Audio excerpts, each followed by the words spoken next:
On est vendredi 25 février, c'est le moment de votre émission d'information info.tvc. Ici Marc Baudouin, bonne émission.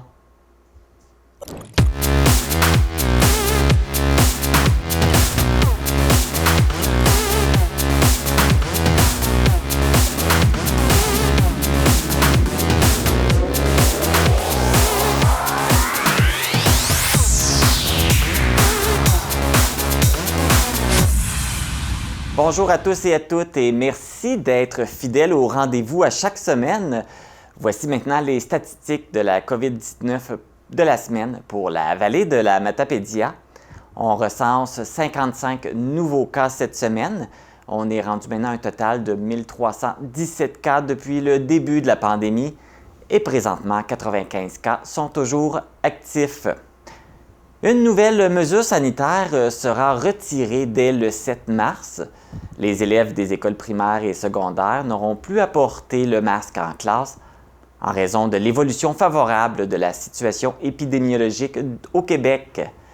Le port du masque demeurera obligatoire dans les aires communes, lors des déplacements des élèves, ainsi que dans les transports scolaires. La Chambre de commerce de la MRC de la Matapédia a dévoilé l'identité de la conférencière invitée pour le souper-conférence du 26 mars 2022.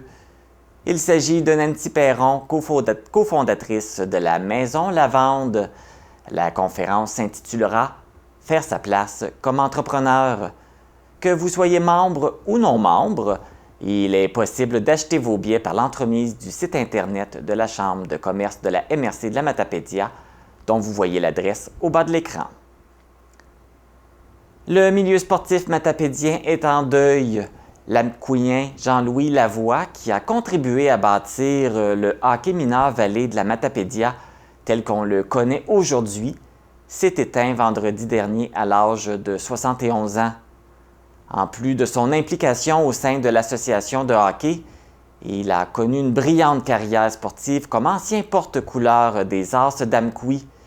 Élément clé de la brigade défensive, il a contribué au succès de son équipe lors de la saison 1969-1970, puisque celle-ci a remporté la médaille d'argent au championnat provincial de la Ligue Junior B.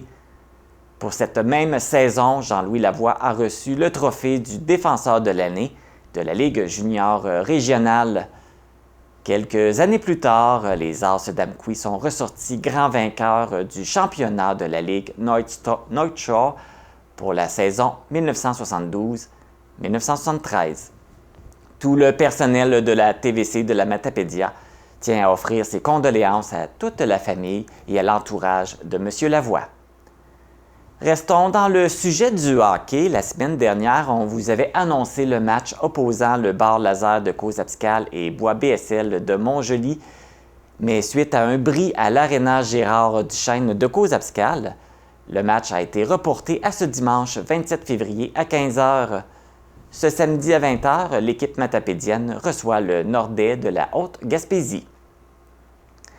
C'est jeudi qu'avait lieu la mobilisation des organismes communautaires autonomes du Bas-Saint-Laurent à Rimouski.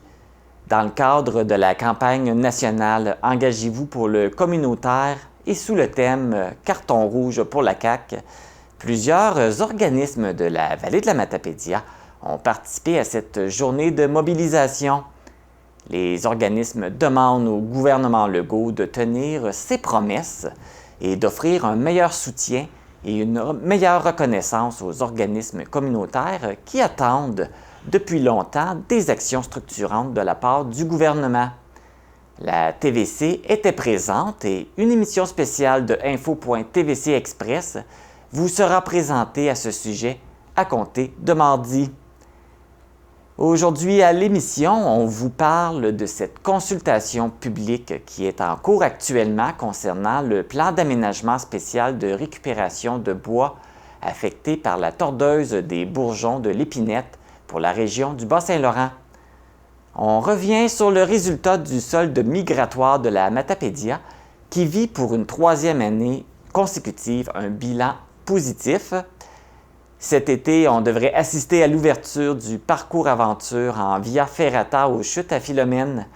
On discute avec le maire de la municipalité de Saint-Alexandre-des-Lacs, Nelson Pilote, pour en savoir davantage sur l'avancement des travaux. Mais tout d'abord, ce fut le lancement de la loterie qui fait du bien par l'Association du cancer de l'Est du Québec, dont la Fondation Action Santé de la Matapédia est partenaire depuis 2 ans. Après la pause, on vous présente l'entrevue avec Diane Arbour, directrice de la Fondation.